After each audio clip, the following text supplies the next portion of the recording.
네, 안녕하세요. 케이부자입니다. 시청하시기 전에 구독하기, 좋아요, 알람 설정, 멤버십까지 부탁드리겠습니다. 네, 밖에는 지금 비가 내리고 있습니다. 봄비가 내려서 분위기가 좀 좋긴 한데 요즘에 제가 좀 바쁘기도 하지만 굉장히 게을러져서 한 번은 좀 찍자 그런 생각으로 했어요. 자, 오늘 일단 제목이 금리 인하 안 될 것 같고 제 생각이에요, 제 생각. 방구석 유튜버니까 여러분들이 부담 없이 그냥 들으시면 될 내용입니다. 제 얘기를 들어보시고 정말 이럴 수도 있겠다라는 생각이 들면은 뭐 그럴 수도 있는 거죠. 자, 일단은 경제계에서는 이런 뉴스 많이 나오죠. 중앙은행이 6월 달에는 금리 인하는 유력하다. 지금 며칠 안 남았네요. 그죠? 근데 이게 작년부터 올해는 내릴 거다 막 했는데 제가 볼 때는 6월 달에 금리 인하는 좀 쉽지 않을 것 같다라는 생각을 합니다. 그럼에도 불구하고 금리는 안 내려가는데 지금 요즘에 집값 좀 떨어져가지고 지금 매매가 활발하게 일어난다는 그런 기사 났잖아요. 저도 체감적으로 집값 좀 떨어지는 것 같다 생각은 저번에 얘기는 했는데 뭐 중요한 얘기는 아니고요. 제가 그걸 맞췄다 안 좋다 못 맞춘다 이런 거면 중요한 건 아니니까 체감적으로 떨어지는 것 같은데 근데 앞으로는 금리가 안 떨어지는데도 집값은 상승할 것 같은 그런 예감이 듭니다. 많은 기관들이 올해 말에는 집값이 올라가서 2026년에는 전고점을 칠 것 같고 막 그런 얘기 많이 하잖아요. 그런 시나리오가 뭐 꼭 그렇게 될 것 같지는 않지만 대세적으로 아마 좀 집 가격도 오르고 근데 미스테리하게도 중앙은행 금리는 안 떨어질 것 같은 그런 생각이 드는데 왜냐하면 얘기를 한번 해볼게요.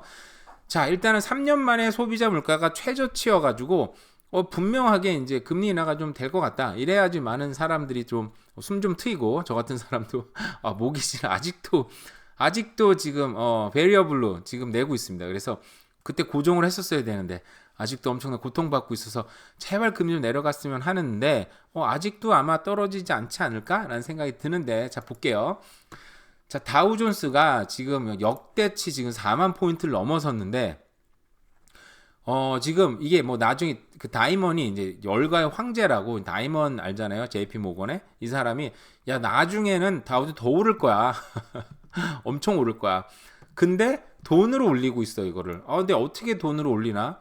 이게 지금 불과 오늘 나온 기사네요 세상에. 며칠 됐다고 생각을 했는데 불과 한국 시간으로 오늘 나온 기사니까 한국 시간으로 어제 나온 거죠, 그죠?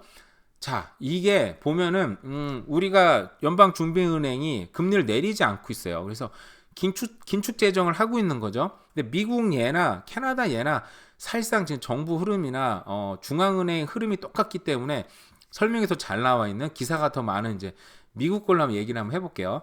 저도 이거를 한번 공부해 보려고 노력을 했는데 저의 어떤 경제 지식이나 뭐 여러 가지를 봤을 때 이거를 저도 잘 이해를 안 가고 쉽게 설명 못 하겠다는 생각은 들었어요.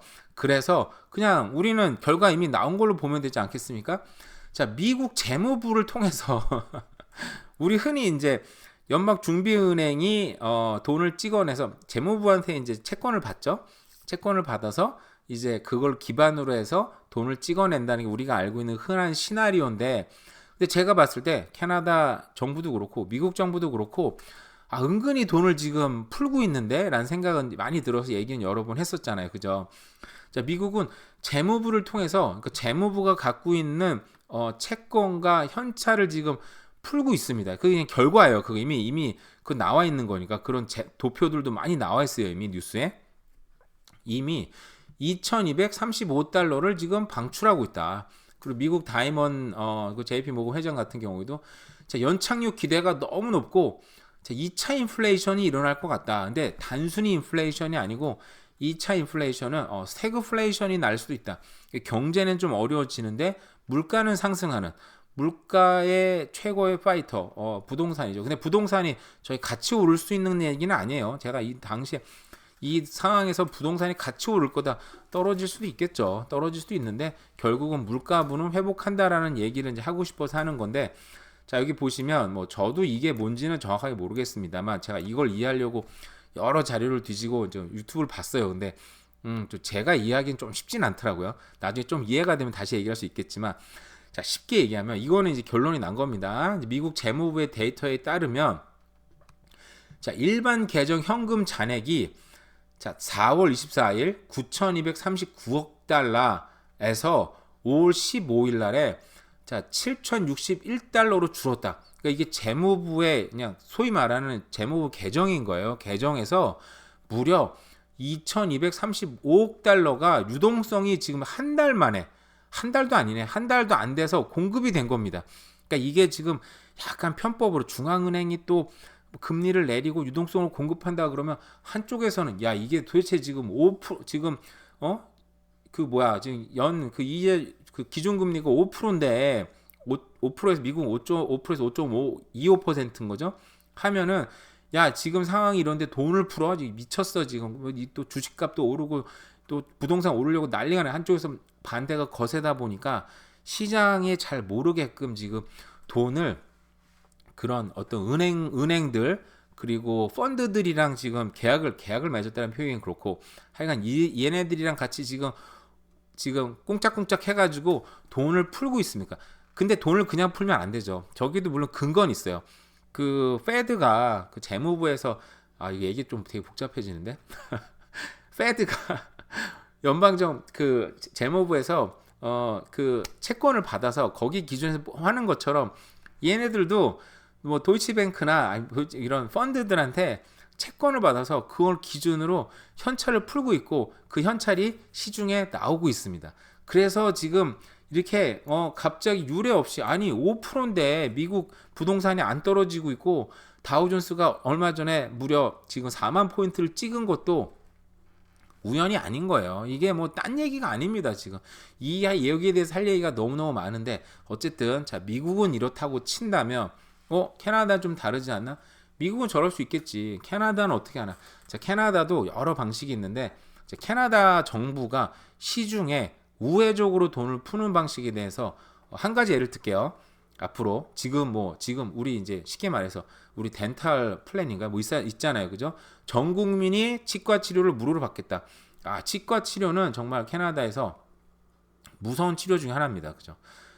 저도 이제 그룹 베너핏이 있는데도 한 번 갈 때마다 뭐 최소한 200불, 300불은 기본으로 깨지고 온 식구가 다 오면 400불. 아니 덴탈 플랜이 있는데도 그러니까 덴탈 플랜이 뭐 90% 보장할 때뭐 95%. 근데 이건 시가고 실제로 치과 의사들이 어플라이하는 비용은 더 높잖아요. 그죠?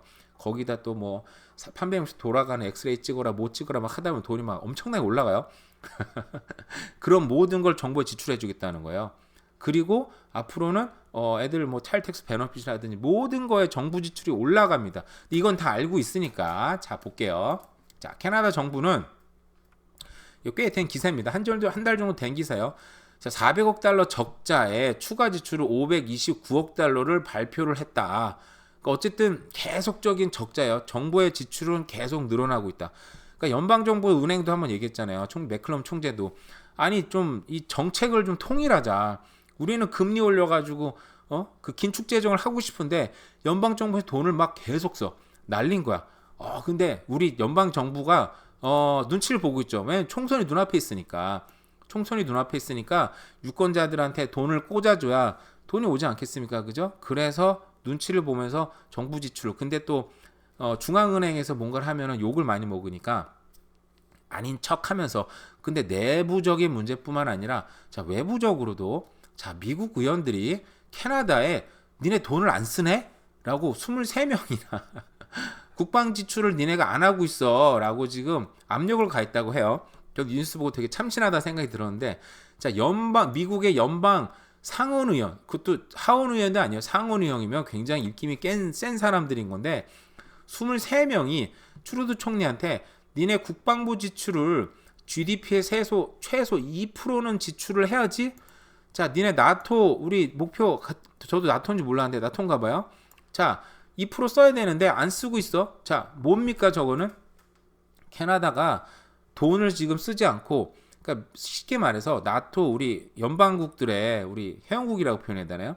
탱크도 안 사고 로켓도 안 사고 막 안 사고 있네. 니네 왜 그래 도대체? 캐나다 무장군의 지출을 GDP에 지금 1.76% 올려야 돼. 못 늘릴 것 같으니까 더 팍팍 써야지 라고 지금 압력을 가한 거예요. 저도 와 이렇게 해도 외부에서도 이렇게 돈을 쓰라고 압력을 가하는구나. 정부는 돈을 더 지출을 해야 돼요. 돈이 지출을 어떻게 합니까? 텍스에서도 하지만 아까도 얘기했지만 400억 달러가 지금 달러가 적자라 그랬는데 이것도 써야 되는데 또 웃긴 게 뭐냐면 자 캐나다는 우크라이나에 6,440억 추가 지원을 했다고 합니다. 자, 장갑차 50대를 지원하고 뭐 여러 가지 지원을 한대요. 자, 우리는 돈을 저거는 우리 캐나다 인플레이션에 캐나다 집값하고는 상관이 없지 않나라고 생각을 하기는 쉽겠죠. 그죠? 근데 저 돈들이 사실상 우크라이나 6,440억을 지원을 하잖아요. 저 돈은 다시 캐나다로 들어옵니다. 굉장히 마술 같은 일이 일어나는 거예요. 그러니까 저 돈이 그냥 돈을 찍어서 우크라이나에 줬으면 캐나다 인플레이션에 캐나다 집값에 영향을 줄 수가 없죠. 근데 저 돈은 다시 들어옵니다. 그죠? 자, 캐나다가 굉장히 나이스한 컨트리고 트루도 총리가 우리 또 세계 평화에도 관심이 많고 그죠? 그래서 어떤 그 이민자들이나 레퓨지들이나 이런 사람들을 많이 받아들였어요. 굉장히 뭐 좋은 일입니다. 좀 나쁘다고 생각 안 해요. 저도 이민자 출신으로서 그런 거에 뭐 정책에 반대할 수는 없잖아요. 그죠? 양심이 있지 저도. 이런 돈들이 어떻게 들어오냐? 자, 우크라이나의 무기를 우회 지원하고 있습니다. 캐나다로 포탄 수출을 검토를 하는데 저도 캐나다에 포탄을 수출하는 기업들이 있나? 좋은 기업들이 있나? 잘 모르겠는데 근데 이거를 한국에 의뢰했어요. 한국에 소위 말해서 하청을 준 거죠.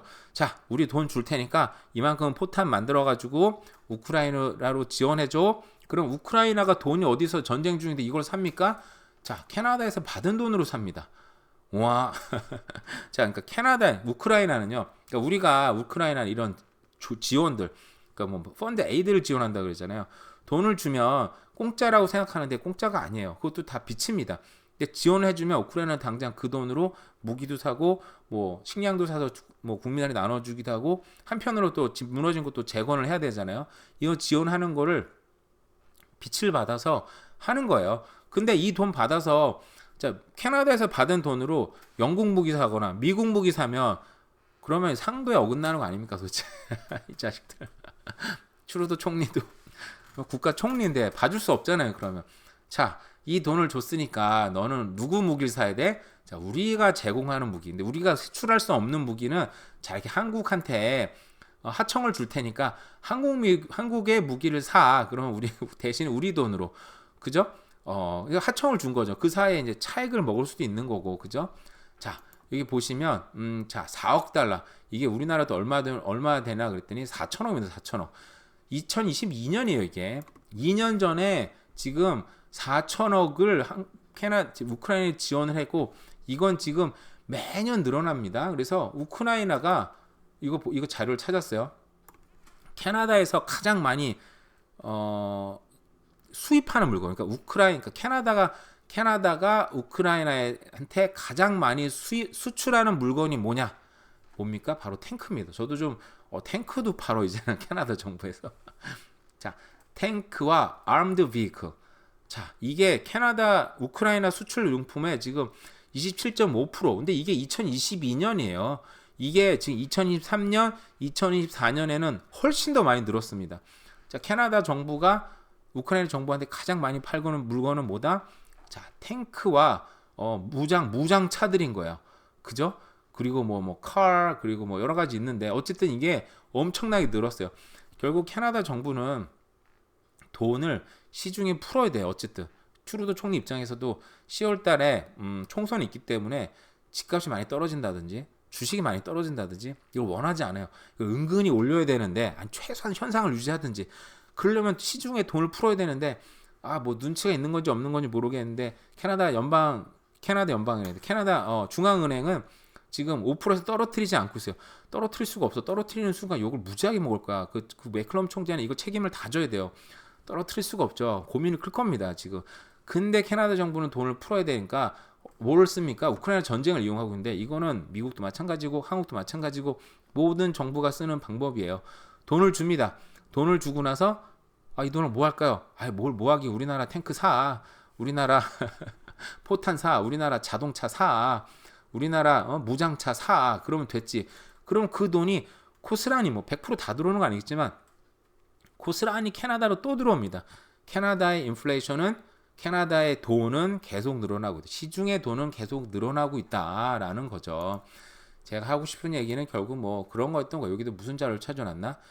자, 여기 보면은 2002년도에 뭐 여러 가지 뭐 150 150 밀리언 달러를 했고 좀 나오는데 아까 찾은 자료에 다 나온 거였네요.